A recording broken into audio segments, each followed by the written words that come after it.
What's up, everyone? We are back talking more UFC 249, and we've covered a lot already in the past couple of videos. So we're really trying to give this some blanket coverage, this awesome card. But what we're going to talk about today, this is the first week, the launch of Fanduel MMA. And to go along with the launch of Fanduel MMA coverage, we have launched the DFS Army Domination Station Optimizer Fanduel MMA product. Now, you guys already know the Domination Station is the best optimizer there is. No one wins more contests than we do. No team even comes close. And we've been crushing MMA for a long time. So we built out our optimizer to handle DraftKings FanDuel MMA. And before we even get into looking at how that's set up, let's take a look at the contest itself and the scoring system. Because if you haven't been playing MMA, it doesn't really matter. You don't know scoring. Hey, I'm fucking dying for sports. I don't know what's up. Going to try out some MMA. That's cool. We'll talk about the strategy for how MMA works as a sport overall. If you're experienced with MMA, you've been playing it on DraftKings.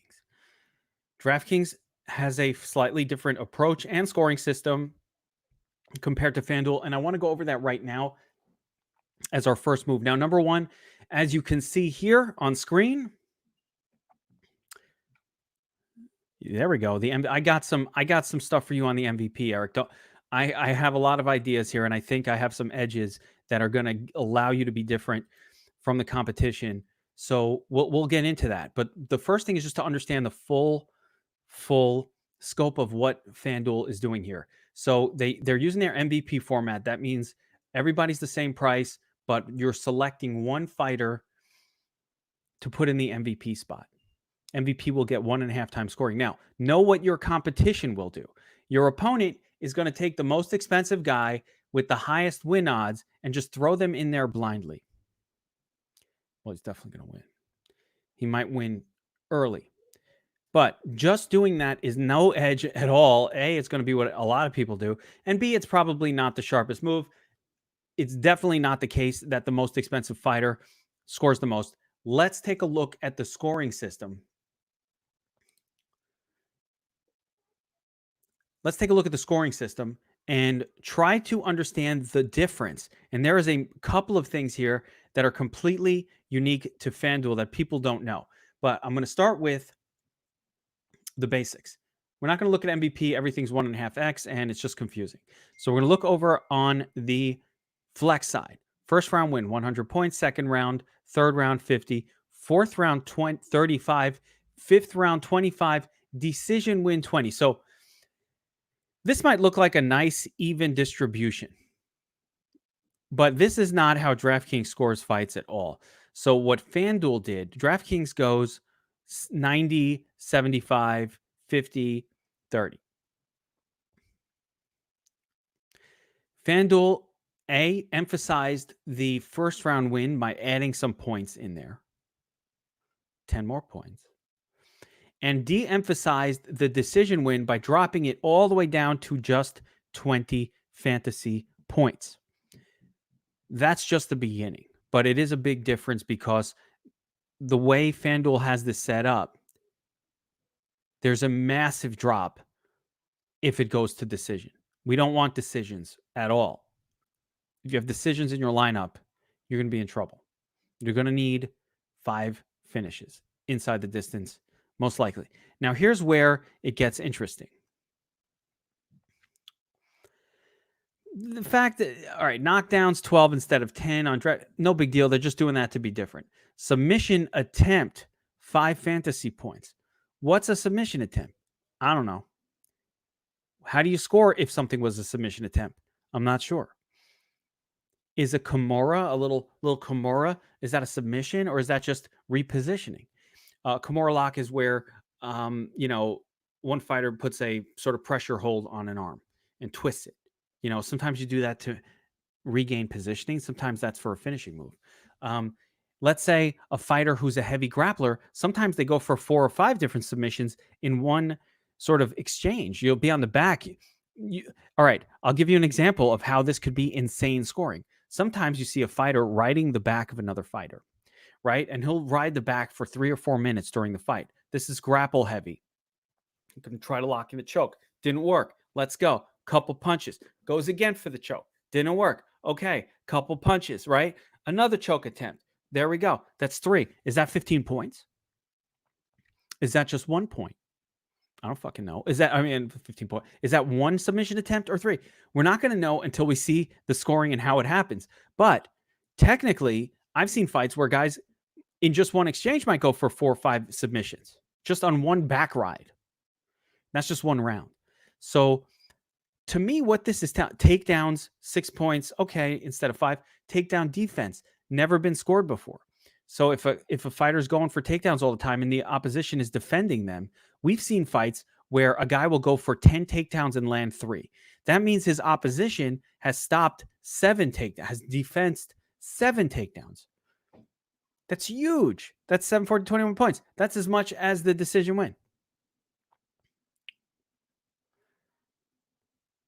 Yes, and Travis is mentioning something that we talked about on the FTP pod, which is judging in Florida. This event takes place in Florida. That's another story, but this is another reason why you want to finish is judging in Florida is notoriously bad. The judges are not MMA experienced. But more importantly, just to understand, so what does all of this tell us? When I look at this, we have 2 things that we're emphasizing here on FanDuel versus what we might see on DraftKings. I see an even greater emphasis on an early finish and an even greater emphasis on grappling, both counter grappling and the grappling itself, takedowns, and more importantly, submission attempts. I think the submission attempts thing is huge. And so it's important to know which fighters do these things. Now we have UFC Stats, which will tell you the general, and this is included in our projection system. But when you look at UFC Stats, I'm going to show you my favorite sort of grappler heavy fights on the card. But my favorite one is Bryce Mitchell versus Charles Rosa here because look, submission on average per 18 minutes. So Bryce Mitchell, 1.8 submission attempts on average. Charles Rosa, 1.2. So these guys throw up submission attempts. And it's going to be interesting to see, like Charles Rosa likes to go to his back. He could throw up various triangle attempts. He won his last fight against Bermudez by throwing up an armbar from bottom position. So there's a lot of things that these guys can do. They also go for takedowns and they defend takedowns. Can get takedown defense numbers. So all of this stuff is baked into our projections. But it's important to note the importance of grappling. Now that we understand the scoring system, let's take a look at the card itself, and then we'll jump over to the Domination Station Optimizer and show you how to use it to create lineups for this thing. But when we go through the whole card, I don't want to necessarily go through the entire card again because I've done that 3 times with some of these fighters. But what I'm looking for are fighters that are going to be heavy on grappling and high potential for early finishes. That's who we want. So if they win, they'll probably be in the nuts lineup. The first guy that stands out. So Olenek, man, I wonder if they have logs. Okay, unfortunately, they don't have old logs, but Alexei Olenek would be the perfect guy for FanDuel in a normal situation because he's going to throw up all kinds of submission attempts. That's how he's won most of his fights over his career. I don't think he's going to be successful, but he's certainly going to try here. His opponent, Werdum, same deal. I think Werdum is actually one of the best plays on the card because he goes for submission. Well, let's look at this fight. Here, I'll show it to you. You'll see.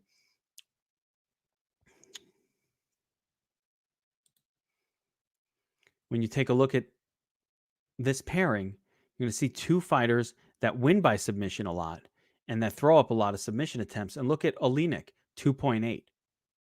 Werdum, 1.1.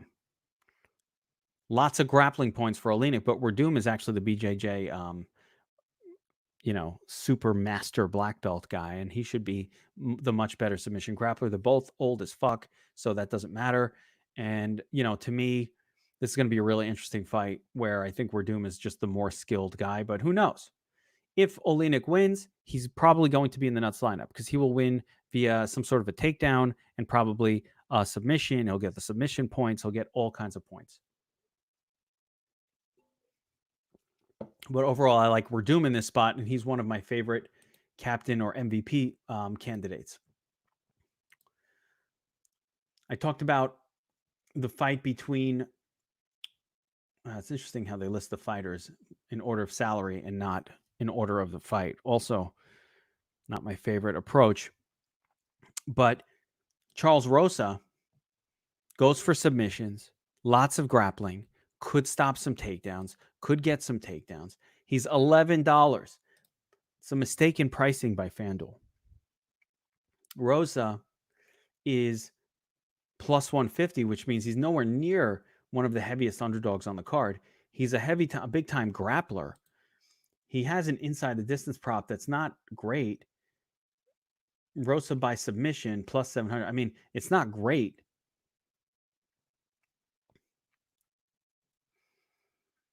But it's something.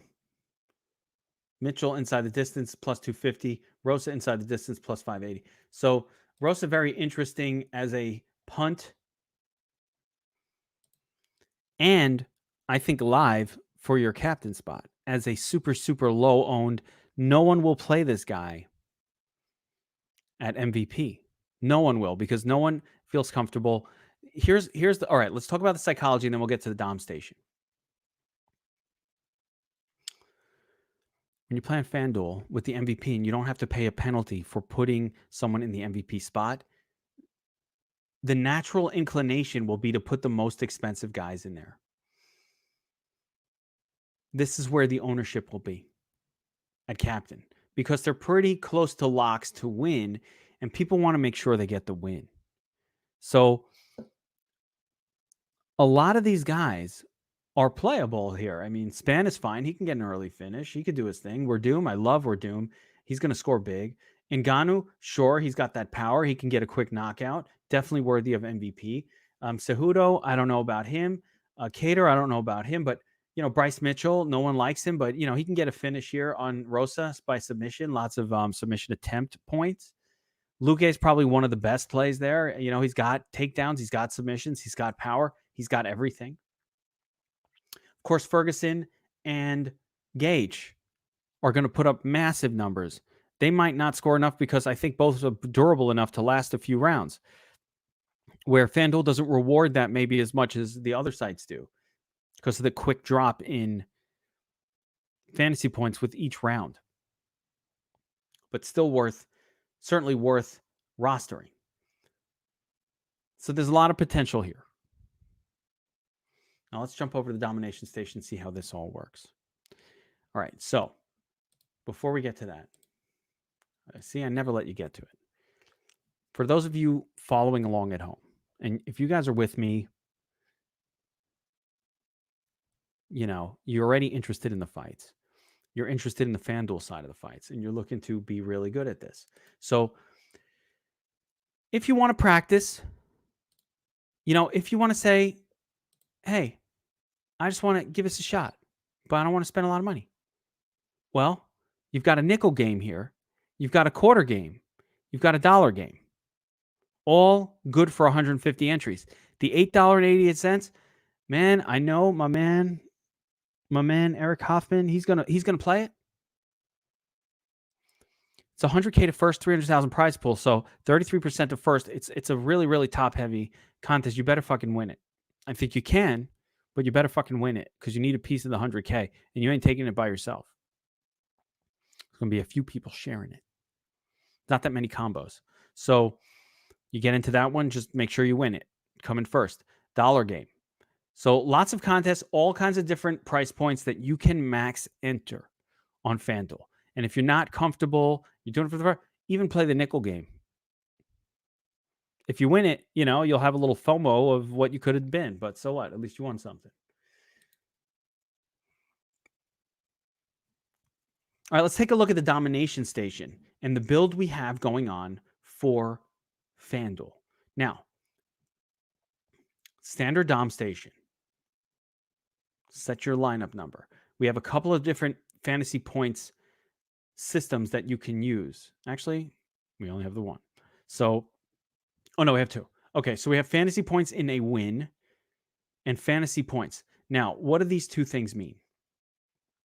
Fantasy points in a win is the newest feature that I've added to the Domination Station. And these are projections assuming that the fighter wins the fight. Let me see if it's working. If I need to clear my cache. I might need to clear my cache. So, oops.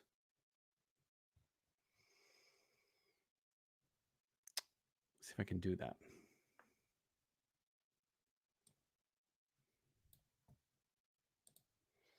All right. I'm about to just see about clearing my cache so I can get this to work for you guys. It's not necessary to show you how to use the tool, but it is something that I would like to try to do. So I'm going to do that here on the side and see if that works. But basically, you have two columns there. Make sure you clear your cache as well. Anytime we do an update, you better do that. So what the two columns do are you have your mean projection, which essentially means what this fighter is expected to score if the fight played out 100 times or 1,000 times. What would be their average score, their mean score? That's what a standard projection looks like. But what I figured out is if my fighter loses, I lost anyway. So that score is irrelevant in a lot of ways. It's good for setting exposure percentages, but it's not really great for winning tournaments because what we're trying to do is pair 5 fighters that win and score the most points when they win. So it's not as simple as just all in on Watterson if you want to clear your cache. And Eric is all in on the 888, of course. So let's try this again. I'm going to see if this worked. I tried to clear cache on the fly. It's never a good idea. You don't want to just be clearing cache on the fly, guys, but let's see if this worked. Probably not. Anyway, fantasy points in a win projection. It did not work, of course. All right, we're not going to worry about that. We're not going to worry about it. We're just going to use the regular. But know that that is what this column is for. It shows you how many points you would expect to get out of that fighter with the assumption in place that he wins. And I want to point out when you look at these projections that, for example, Alexei Oleinik, who is a massive underdog, 26% win probability,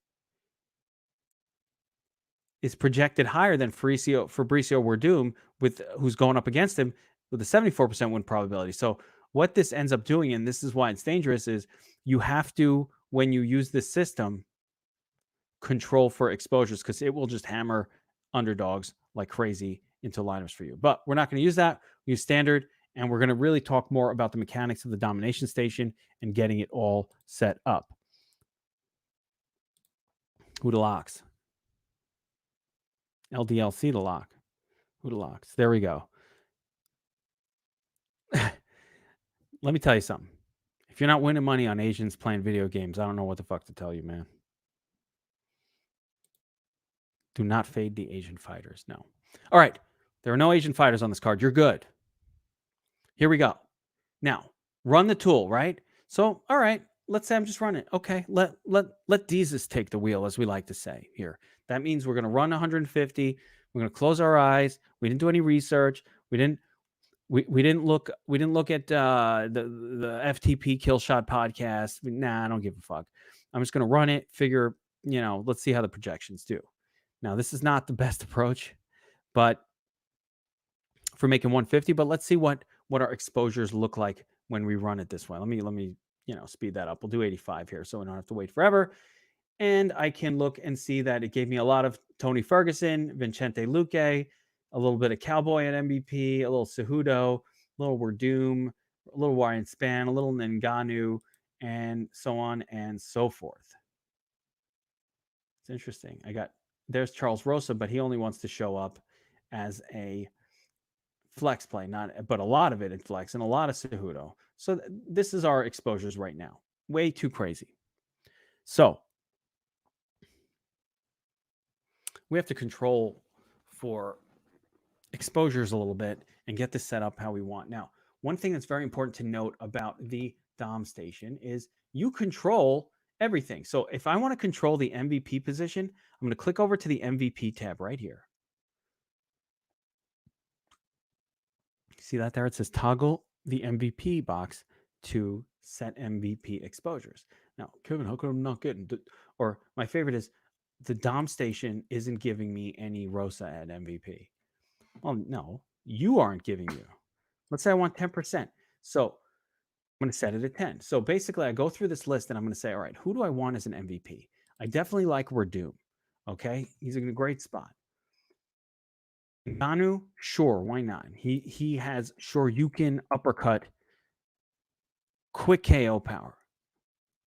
Bryce Mitchell, heavy grappling guy. I want some exposure to him. Now, very interestingly, one of the things that a lot of people aren't going to do is they're not going to play underdogs at MVP because they want to put like the most sure thing in their lineup at MVP. But let me assure you this, if you don't have 5 winners, you're not winning shit. So you might as well look at the players that you're working with and try to figure out which one of these guys can score the most points at the lowest ownership. That's where Mitchell and Rosa come into play. Both very, very heavy grapplers. Both guys potential to go for submissions, get takedowns, stop takedowns. There are all kinds of Fanduel specific points that only these 2 guys on this card will probably be scoring. Vicente Luque and Nico Price. Both of these guys are worthy of MVP consideration. Luque is a monster. This fight, Nico Price has never been in a fight that went longer than 2 rounds. So every fight he's been in has been finished but by the second round, and that's 11 UFC fights in a row. So what that tells us is this is probably going to be an early finish. So we can get some Luque exposure here. I don't even mind getting a little Nico Price exposure, although his win probability is low. These numbers are not right. Where you at, Taco? Numbers aren't right. I've got Calvin Kattar. Not a guy who's going to score a lot. Jeremy Stevens. Maybe he could get there. I'm not forcing them in. Jacare Souza, also not a big time scorer. Neither is Uriah Hall. Ferguson, yes. Gage, yes. Big time scorers. Both of these guys are going to be our focal points for the MVP spot. Let me just make sure we get some of them before we run it. If there's anyone else that we want to use at MVP, probably not. Now we do another run. Start to force MVP exposures how we want them. You set the exposure. Then we'll look at the flex spot as well. We'll start to set some limits and stuff like that.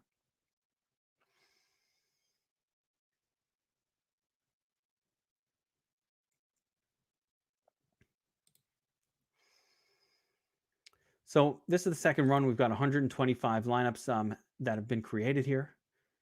We got a ton of Werdum, Ferguson, Luque, some Rosa, some Gage, Ngannou, Bryce Mitchell, and then some of these other guys, just like a little bits of exposure here. Now, I was just tournament mode. So I don't want 91% exposure to Donald Cerrone. He's cheap. I get it. He's got a good shot to win. I get it, but I'm going to set that max at, I don't know, 38%, right? So now we're controlling the flex. Remember, I can control the MVP from this tab. I control the flex from here. Vicente Luque, I love him. I think I would like as much as I can get. I don't like him that much more than Werdum. Let's see what Werdum is compared to Luque, 85. You know what? I'm going to change his salary to 85 as well. His projection. Uriah, I don't love. I'm going to lower him to about 10%. Rosa Mitchell, there we go. Cejudo, 51% is a bit much for me. He's going 3 rounds, but I'm not sure he's going to win. I'm not confident he's going to win. Olenek will be awesome if he wins, but Olenek's the kind of guy that if I'm playing him, I might as well just play him at captain. A little bit of Hardy, sure. Esparza, Bryce Mitchell, yes. Francis, sure. I'm not in love with Ngannou. I don't hate him. I'm just not 100% confident that he gets a quick finish here. Cater is fadeable. Alvy's fadeable. If he gets that finish, though, he'll be in the nuts.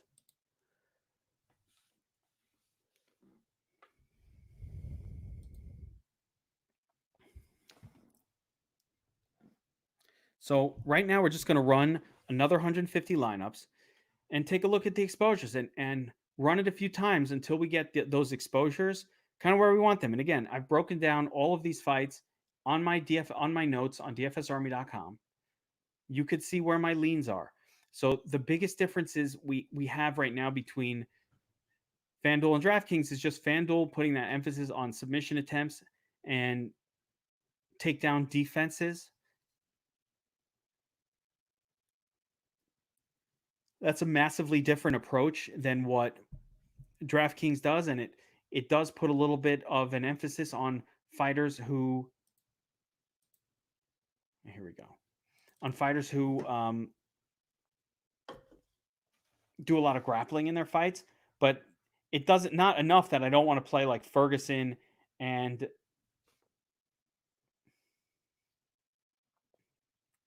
where's our boy? This is interesting. Justin Gage. Let's say we'll go with 65% Ferguson. Where's Gage?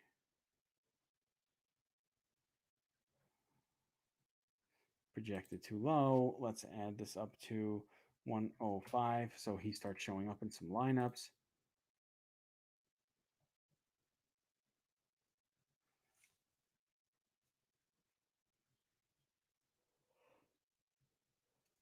Make another 150 here, or I've been stopping it before 150 just because I don't want to wait this whole time.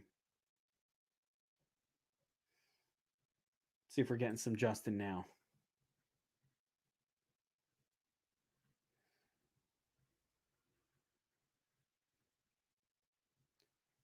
Huh.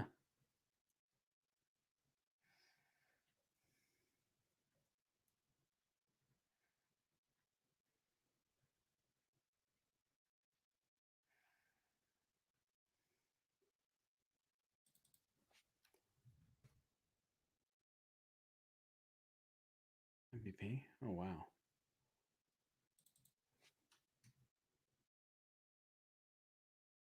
Got to change him in the yeah, it's just a too low projection here. So let's raise that up.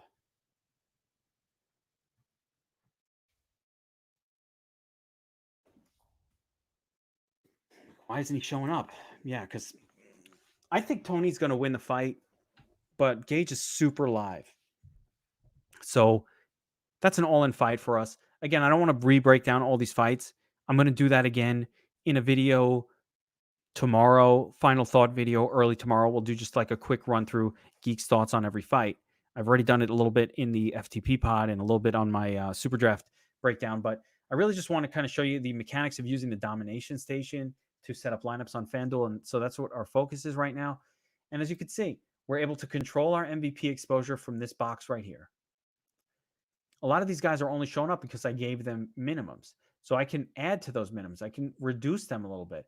But my edge play is definitely, I like the idea of using the cheaper guys up here. So like I said, if I could use Bryce Mitchell, or if I can use, Rosa there, who's very, very cheap, or any of those guys. The reason I like it, it doesn't help us that it's cheap because the multiplier effect doesn't matter really all that much. But the reason I like it is because we're going to get those grappling points. So Travis is asking how many uniques on 150. I run one unique. See where we're at. Rosa, that's too much of this guy. So when you see too much of a guy, you set a limit on him. If I see too little of a guy, raise the projection.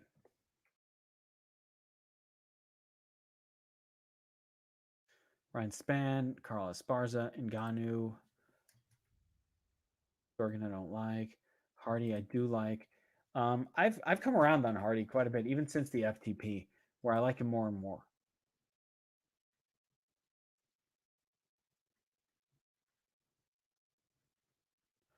Bryce Mitchell, Dom Cruz. Sure, Dom Cruz is super cheap. He allows you to afford basically whatever you want.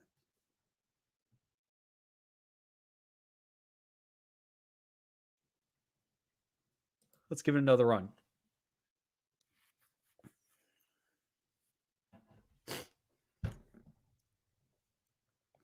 Now, again, if you guys have any questions about the mechanics of how to use the Domination Station to create these lineups, now's the time. Put it in the chat here in the chat box, and I'll try to answer them, especially while I'm running these 150s and they take like a minute. It's definitely a great time to be answering a question.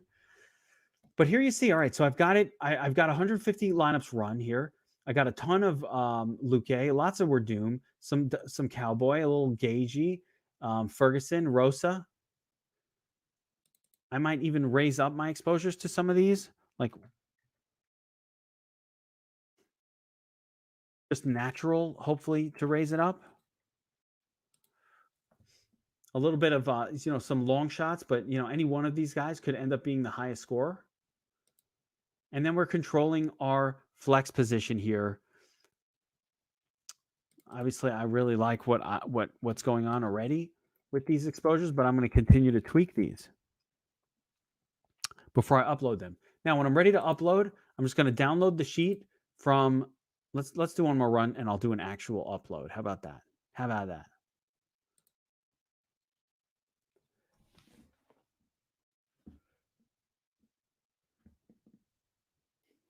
Now, one great thing about playing on Fanduel, like I said, I think the field will be a little bit soft. They don't always pay attention to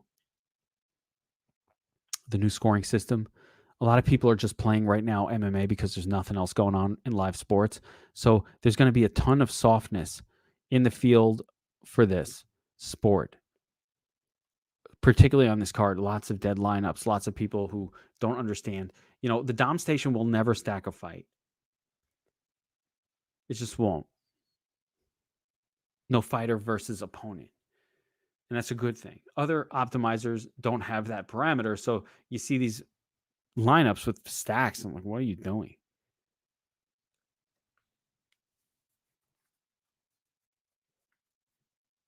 Look at this beautiful top lineup.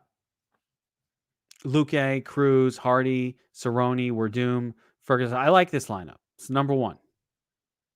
You can use that. So that's basically it. When we're done, we've got our exposures where we want them. We're going to download our lineups. They're always in sequential order. We're going to go to our contest.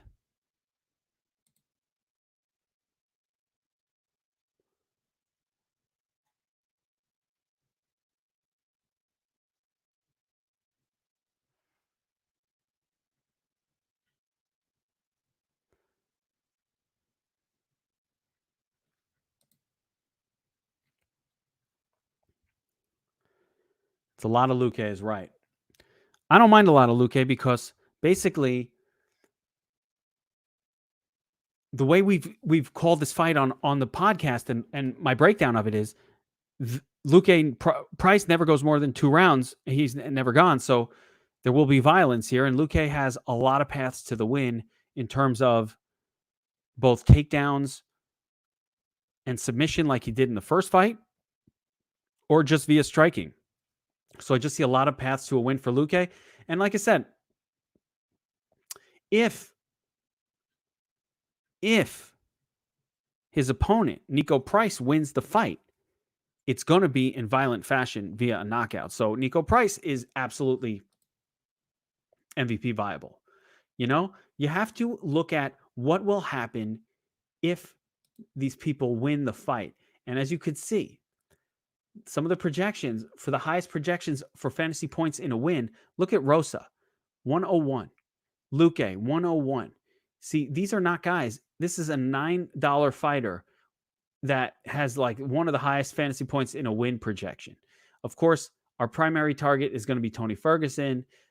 Cowboy, I don't really buy this fantasy points in a win number all that much, but he does score well in his wins. Jorgen, I guess he'd need a knockout. All of these things are possible, but it's important to sort like this so you understand, especially some things will jump out at you that you weren't thinking of. some fighters that you're like, I'm not using him in the MVP, that's going to stand out. So that's basically it. And again, once we're done, we set up our lineups down here. We go to FanDuel, upload lineups from CSV, choose the file.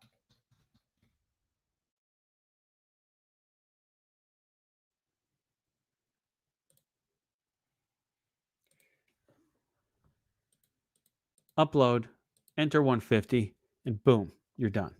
So it's that easy, that simple to make 150 lineups, attack the nickel game. We're all going to be loving this UFC tomorrow night. It's going to be a lot of fun to watch.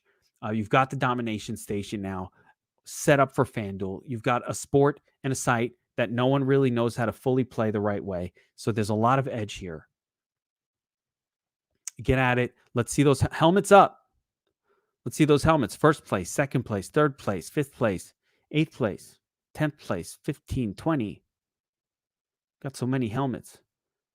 Shit, it make my eyes fuzzy. Know what I'm talking about. All right, guys. That's it for this one. I will be back tomorrow because I ain't done yet. Wait. Let's get me on the screen here. I'll be back tomorrow. We're not done. UFC coverage still going strong.